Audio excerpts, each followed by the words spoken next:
और गुलशन जी आवे मंच पर बोलिए श्री गुरुदेव साहब जी भी काफी मेहनत किए हैं आप लोगों के पेट की भरपाई के लिए। सत्संग की दो बात ले जाना न ले जाना ये मौज तुम्हारी है।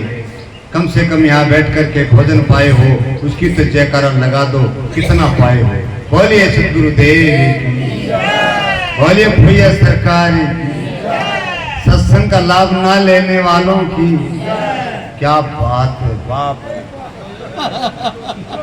इतना जगाया है ना लेने वालों की वो भी जय। क्या बात क्या मानेंगे ये मंच पर बैठे संत ये चिल्ला रहे हैं तो इनको ले जाने वाले की ना ले जाने के ऊपर भी जय चल रहा है। बोलिए श्री गुरुदेव की गलती माफ हुआ आगे के लिए ध्यान करते। नमो नमो गुरुदेव जी साधु स्वरूपी देव आदि अंत गुण काल के जानन हारे भे। संत बड़े परमार थे तो से तले उनके अंग तपत बुझावे और के तो देख के अपनो रंग। गुल खिले गुलशन खिले खिले हर एक जिंदगी सभी सुनने वालों को। हरियाणा से आए संत गुलशन दास की तरफ से त्रायवारबंदी साहेबंदी साहेब। सम्मानित मंच पर बैठे महामूर्ति पूरे भारत के कोने कोने तक पहुंचे सभी को मैं बंदगी प्रणाम करता हूं। और संचालक महोदय ने हमें भी कुछ टाइम नियुक्त किया है बोलने के लिए तो हम भी थोड़ा प्रयास करेंगे। बहुत सारे संत रात के लगे हुए हैं और लीला कृष्ण की लीला थी रात में कबीर की लीला भी देखी जो रात में थे माताएं बहन सब लोगों ने। और आज भी है कबीर की लीला आज भी देखने को मिलेगी। साउंड मास्टर या तो माइक बंद कर अरे टिल बंद कर आवाज रिकॉर्डिंग हो रही है। रात को भी कहा था रात भी कहा और किसी में चलने दे हम अपने में बर्दाश्त नहीं करेंगे। इतनी दूर चल के आए तो काय के लिए आपको पैसा देगा मार दे ऐसे नहीं। समझ चाहेंगे थोड़ा देश का भी फर्क होता है पानी का भी फर्क होता है मिट्टी का भी फर्क होता है। गर्मी नहीं दिखाए हैं गर्मी न मानिए। तो बहुत सारा संतों ने ज्ञान दिया है हम भी थोड़ा संतों से सीखे हैं उसके ऊपर दो लाइन दे रहे हैं जरा गौर करिए। ये दो लाइन जवान बूढ़ा बुजुर्ग बच्चा जो सुनने के काबिल है उसको सभी को काम आएगी उसके जीवन में काम आएंगी जहां तक जाएंगे। सदगुरु कबीर साहब के बीजक की एक साखी है जड़ चेतन दो वस्तु। जड़ चेतन दो वस्तु हैं इन्हें हमें कभी न जाना कैसे मिटे कल्पना तेरी जो खुद को ना पूछे। अपने आप को पहचान होगी जब कल्पना मिटे। संत एक रास्ता देता एक मार्ग देता है चलने का। गलती संत नहीं करता संत साथ में नहीं रहता। संत का शब्द हमारे साथ रहता है शब्द के साथ हम रहते हैं तो जो भी करते हैं गलती वो हम करते हैं न कोई और करते हैं।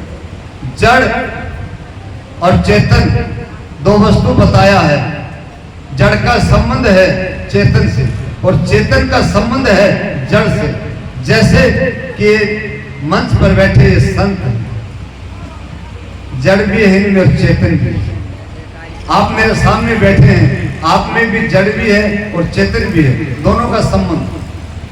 जैसे सुना होगा देखा भी होगा मर गया सुना है ना। हाथ खड़ा करके बताएंगे किस किसने सुना और किसको देखा मरा हुआ। किसने नहीं देखा मरा हुआ? किसने नहीं देखा? हाँ, एक दो देखा, वो एक दो ने, सिर्फ 2-3 आदमियों ने देखा है मरा हुआ आदमी। मरा तो ठीक है, गया क्या? कहते हैं मर गया। मरा ठीक जाता है, गया क्या? खोज उसकी करनी। गया नाक, आंख, कान, मुंह, अगर दांत पहले पड़ गए तो पड़ गए, अगर हैं तो जबड़े में हैं।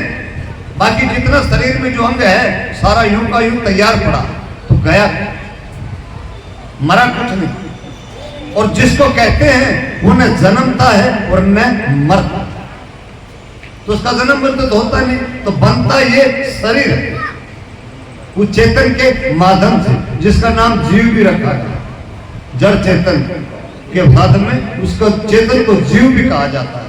तो यहां कहा 184, कहते ना लख का मतलब आंख से देखना, लाख नहीं है। हमारे संतों ने इसका लाख बना दिया, 1 लाख, और 84 का 84,000 बना दिया। हमारे ऐसे संत हुए हैं और हैं भी और हो भी रहे हैं जो और क्रिया को छोड़ देते हैं। जीव जंतु जितने भी जीवियां हैं उनको गिनने में टाइम खराब कर देते हैं। 1,84,000 जियाजुन बना दिया। सदगुरु कबीर साहब ने 1,84,000 नहीं बताया, उसने कहा लख, आंख से देखना, उसको लख कहा। और 84 यानी कि 84 का ये जीव है। जेल से बना, अंडे से बना, उसमें से बना और पिंड से बना। प्रमाण देने की जरूरत नहीं है। कुत्ते को कुत्ता फाड़ लेता है, बीच नहीं गिरता, उसमें जीव पड़ जाता है। इसको पिंड का कहते हैं, पिंड का जीव। ये 4 खाने का जीव रहता है। पूरे जीवन में जो बच्चा पढ़ता है, कई जगह ऐसा होता है 10वीं में कुछ सब्जेक्ट 6 होंगे और आगे बढ़ जाते हैं, ज्यादा हो जाते हैं, हम पढ़े नहीं है, लेकिन 4 ही मान के चलो। इस इंसान के जीव के जीवन के जीव जो जीव नहीं है जो है, इसके जीवन के 4 सब्जेक्ट है। जेल का, अंडा का, पिंड का, उसमस का, 4 चैप्टर है।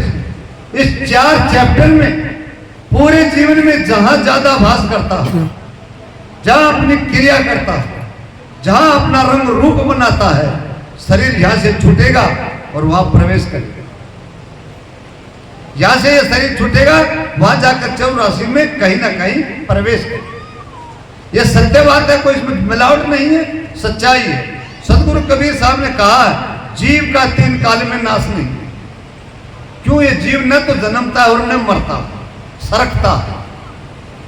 आज यहां है, कल इसको छोड़ देगा, दूसरी जगह चला जाएगा। इनका सरकता तो मरा तो नहीं ना, तो जीव तो घटा नहीं। तो वो मामला कहां है? समझाने का सार है, जीवन सुखी बनाने का ये सार है कि मुक्ति हो जाएगी। आज हम पूरे भारत का कम से कम 4 बार भ्रमण कर चुके हैं, 5वां भ्रमण पे निकलेंगे और जब तक शरीर रहेगा भ्रमण ही होता रहेगा। हमने जहां तक जाकर के देखा, भक्तों के बीच में गए, जब हरियाणा से 4 स्टेट पार करके हम आपके बिहार में आ जाते हैं, बताते हैं सबसे कमजोर है नियत का लोग। नियत के लिए कमजोर है, कमजोर नहीं है बिहार, किसी विषय से कमजोर नहीं है। क्या? जमीन यहाँ बहुत ज्यादा है, पैदा यहाँ बहुत ज्यादा है, पानी यहाँ बहुत ज्यादा है, यहाँ के लोग, यहाँ माताएं रहती हैं, इतना काम करते हैं, और जो पुरुष लोग बाहर जाते हैं, बाहर से भी कमा के लाते हैं, खाली कोई नहीं रहता है। और स्टेटों में लोग खाली रह जाते हैं, बिहार का कोई आदमी खाली नहीं रहता है। लेकिन नियत सबसे बड़ी है। अभी हम सोए थे, उस बहन को हम पहचान नहीं पाते, सोए थे, जगा करके 21 टका दे के गई, बंदगी करके गई, इतना पता लगता लंबी लंबी थी, पहचान भी नहीं पाए, आंखों में नहीं। एक बहन और थी, 50 रुपया दे के गई, उनका दिल उधार था।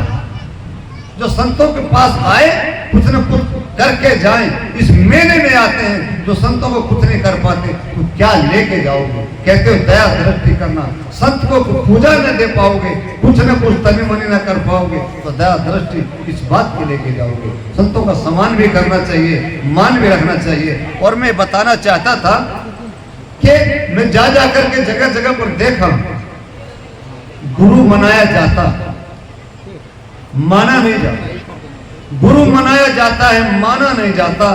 क्यों? क्या हम सुनते हैं साहब, सुनते हैं कि गुरु बगैर कल्याण नहीं होगा, गुरु बगैर कल्याण नहीं होगा, गुरु के बगैर मुक्ति नहीं होगी। मुक्ति के चक्कर में ज्यादा हम गुरु मनाते हैं, गुरु मुक्ति के चक्कर में। मुक्ति का हमें मालूम नहीं है, मुक्ति किस चीज की। कोई बता दे मुक्ति किस चीज की है, मुझे भी सच बता रहा हूं, मालूम नहीं, क्या पता मुझे भी पता चल जाए मुक्ति चाहते किस चीज की।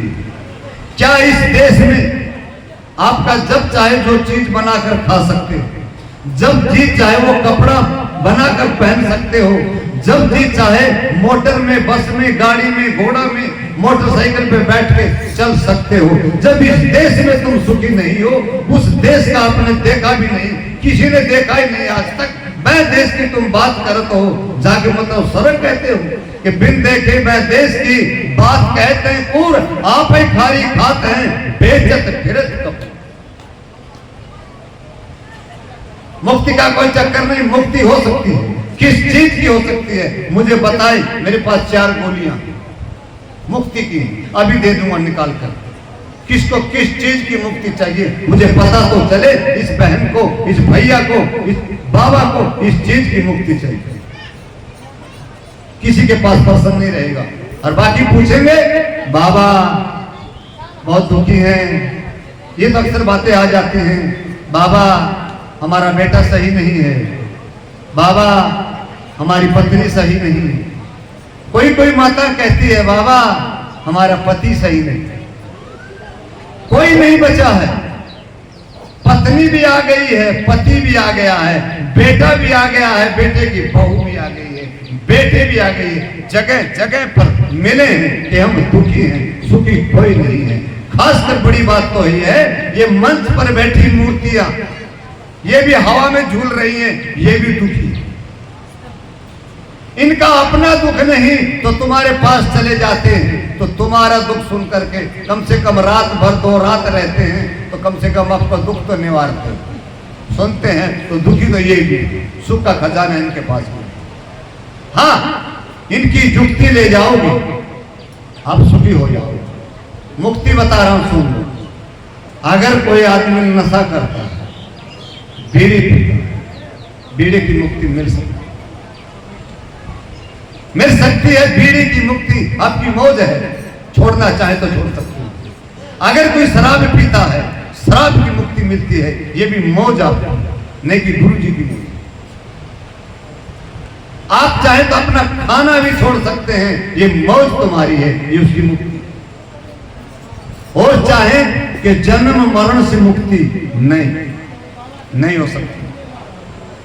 सदगुरु कबीर साहब को कहते हैं मुक्त हुआ, उसका सार, शब्दों का सार है, वाणी का सार है। उससे हम मानते हैं कि वास्तव में ये बात हुआ।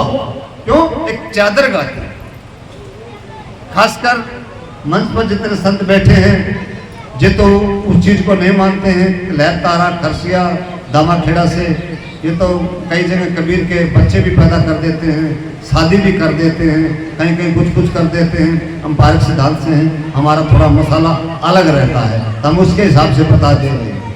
कबीर साहब को भी चादर में गाया है, जिसने चादर को ओढ़ा है उसने दीनी दूनी मैली कीना। जतन से चादर को कबीर ने ओढ़ा है, कहा ना, जतन से चादर को कबीर ने ओढ़ा है, यूं की क्यों धर दीदी रे चदरिया। तो तब हम मानते हैं हमारे गुरुदेव सदगुरु कबीर साहब, सम्राट सदगुरु कबीर साहब मुक्त हुए, जिन्होंने बीज बोया ही नहीं। जिन्होंने बीज बोया ही नहीं तो काटना किसको पड़ेगा? जब तुम बीज बो के आए हो, कोई 1 कट्ठा बो के आया है, कोई 2 कट्ठा बो के आया है, कोई पूरे का पूरा बीघा बो के आया है, तो काटने कौन जाएगा? ये मंच के संत तो जाएंगे नहीं, जिसने बोया है काटना बोने को पड़ेगा। जब उनसे मुक्ति नहीं पा सकते, वो काटना पड़ेगा, उसके बाद मुक्ति की बात करना, उससे पहले मुक्ति नहीं होगी। अब एक उदाहरण और सुन लीजिए। एक बहुत होशियार लड़का था, उसने एक दुकान खोली, किराने की दुकान खोली, सब सामान की दुकान भर ली। लड़का चातुर था, दुकान खोली तो पत्नी कौन सी कम हो, पत्नी भी तो बहुत होशियार होगी ना। अब दुकान सारी सामान की भर के अपनी पत्नी से बोला, अब तो गुरु बनाना पड़ेगा। गौर से सुनना कि अब तो गुरु बनाना पड़ेगा। पत्नी बोली, गुरु को क्या जरूरत पड़ गई, दुकान हमने बनवाई, पैसे हमने लगाए, सामान हम लाए, हम बेचेंगे, ग्राहक खरीदेंगे, गुरु की क्या जरूरत पड़ेगी। बोला तुम बावली हो। लड़का कहता है कि तुम बावली हो, गुरु तो बनाना ही पड़ेगा। 1 रुपए का सामान जब 10 में बेचना पड़ेगा, 9 रुपया कमाना होगा, तो कसम गुरु की खाना होगा। तो इसलिए गुरु बनाए जाते हैं सामान बेचने कि गुरु की कसम है 9 में लाया हूं, 10 में बेच रहा हूं कमाने के लिए। ये इंसान इतना चतुर हो चुका है। गुरु मरे, गुरु जाए भाड़ में, गुरु चाहे रेत तले आ जाओ, कोई दिक्कत नहीं है, फिर अपना परिवार बच जाए। कसम खाओ, कुछ भी खाओ, अपना परिवार बच जाए। मेरा मानना यह है कि गुरु आजकल इस बात के लिए रह गए, गुरुओं की बातों पे सार नहीं रहा। अगर उस जमाने में एक सदगुरु कबीर सिंह, कितने कितने लोधी सिकंदर जैसे राजा सम्राट में रात को लीला गाई जा रही थी। वीर सिंह बघेल जो कि रात की लीला जहां तक खत्म हुई वो सदगुरु कबीर साहब के खिलाफ था। रात की लीला भी ये कहती है कि जो खत्म हुई वहां तक वीर सिंह बघेल खिलाफ, किसके? सदगुरु कबीर साहब। और जहां से हम पढ़े हैं, सुने हैं संतों से, वहां क्या कहते हैं? सदगुरु कबीर साहब की अर्थी के फूल बनते हैं। कैसे फूल बने देखा मैंने नहीं, सुना है संतों द्वारा, इसका आप थोड़ा प्रकाश दे। सदगुरु कबीर साहब का मगर में शरीर छूटता है और उसको मुसलमान लोग जो थे, निमान जो थे, वो जुलाए मुसलमान मानते थे कि ये हमारा कबीर है, और हिंदू लोग मानते थे ये हमारा कबीर है। तो शरीर छूटने पे दोनों का विवाद हो गया। अर्थी बंधा है, वो कहते हैं हम अपने हिसाब से क्रिया करेंगे, वो कहते हैं हम अपने हिसाब से क्रिया करेंगे। तो उस जमाने के वहां के बिजली का पठान राजा है, अगल बगल में वीर सिंह बघेल, जो हम कह रहे हैं यहां से साख कहती है कि वीर सिंह बघेल सदगुरु कबीर साहब के अनुयायी थे, उनके अनुयायी थे, उनकी मां अनुयायी थी, उनकी पत्नी अनुयायी थी। संतों ने लिखा है, बताया, मैं अपने दिन कह रहा हूं, संतों की देन हम सब बक रहे हैं, तो मैं भी वही कह रहा हूं। गौर से सुन। वीर सिंह बघेल अपने भांजा की शादी के चक्कर में छत्तीसगढ़ गया हुआ उन दिनों में, जिन दिनों में सदगुरु कबीर साहब का शरीर छूटा। वीर सिंह बघेल वहां थे। बिजली खां पठान के राजा के दरबार में आवाज पहुंच गई कि ऐसे ऐसे संत कबीर मगर में मर गए, शरीर पूरा हो गया उनका, और ऐसे ऐसे विवाद हुआ।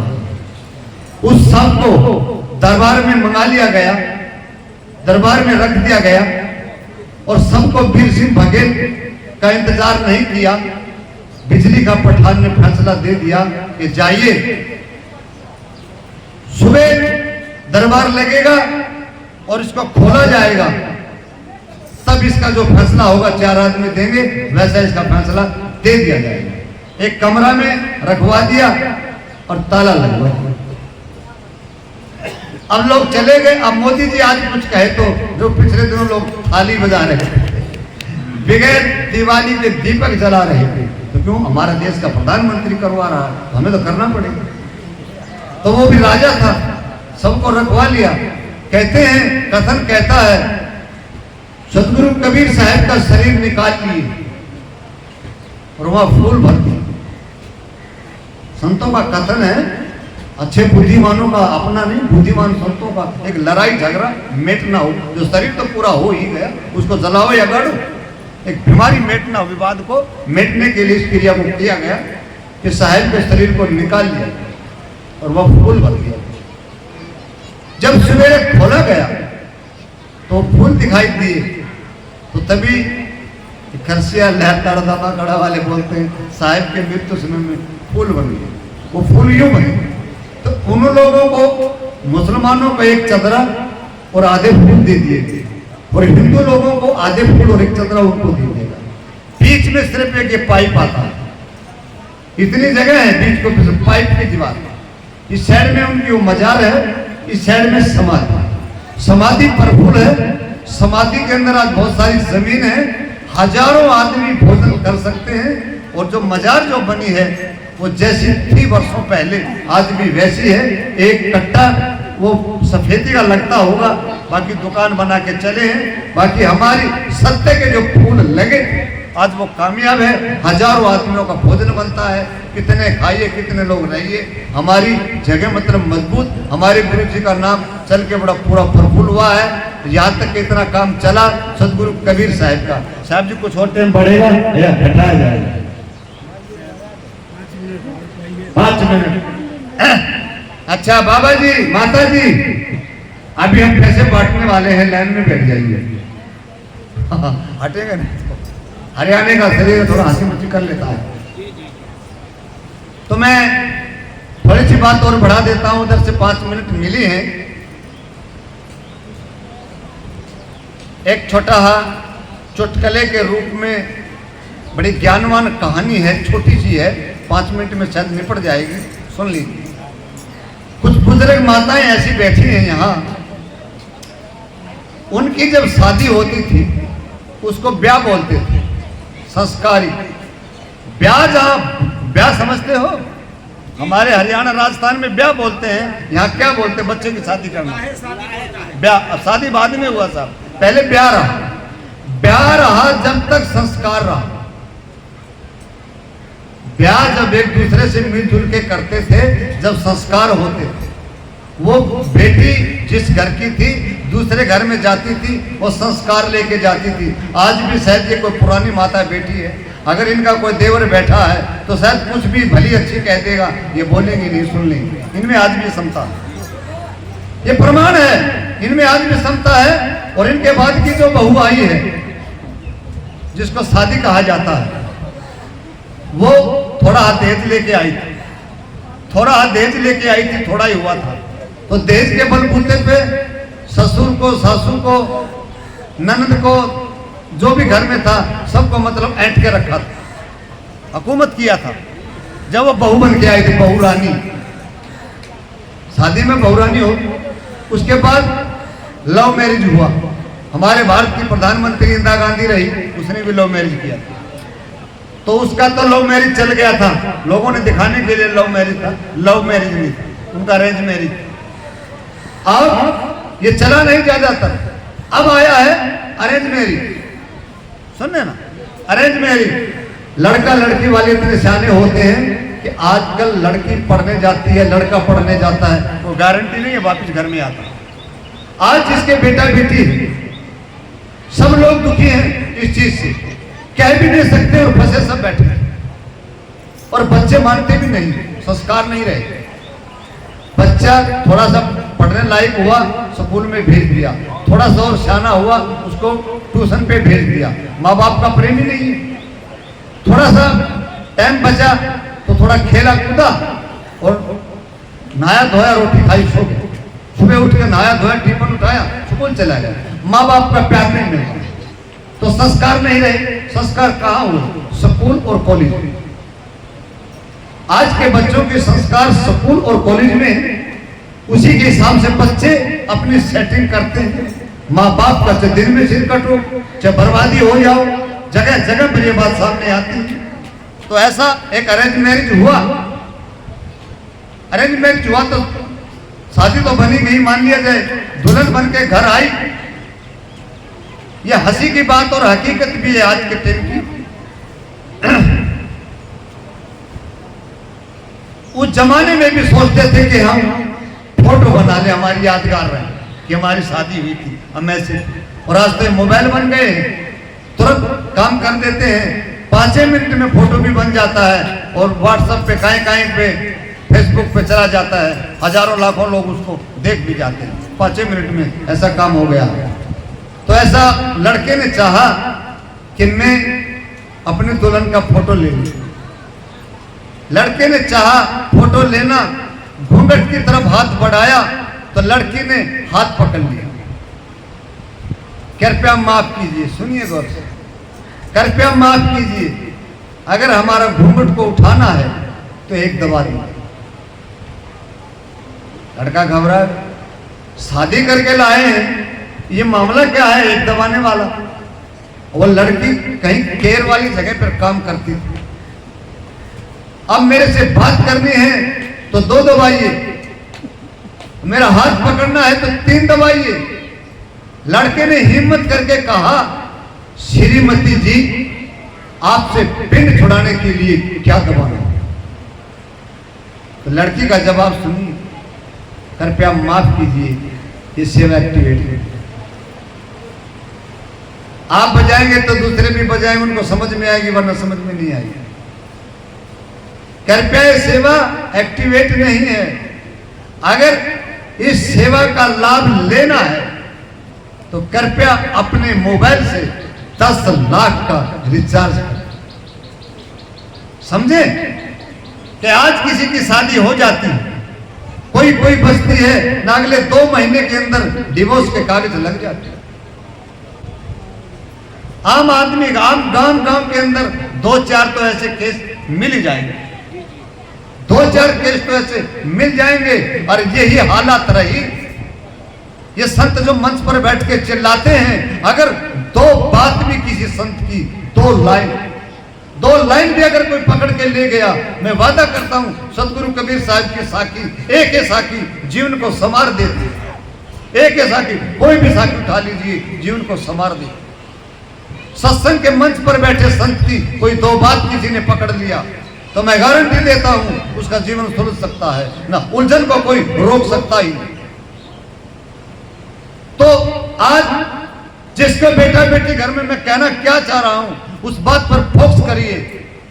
2 मिनट के लिए हमें बेवकूफ समझ लीजिए, ये मंच पर क्या बोलता है संत, हकीकत बताना पड़ेगा। 600 वर्ष पहले कबीर साहब जो बोल के गए थे, आज उसका बोला बोली से भाव नहीं बन रहा है। और जो मैं बोल रहा हूं, अगर इस पे विचार करोगे तो शायद कहीं से बिछड़ते उछड़ते बच जाएंगे। कैसे? आज किसी की बेटी, किसी का बेटा जवान है, शादी के लायक हो चुका है, उससे पहले पूछ लीजिए अपने मकान के अंदर बिठा करके, हाथ जोड़ करके, बेटा है फिर भी बाप को हाथ जोड़ लेना चाहिए। आज के जीवन की बात है कि बेटा मैं तेरी शादी करना चाहता हूं, तेरा इरादा क्या है?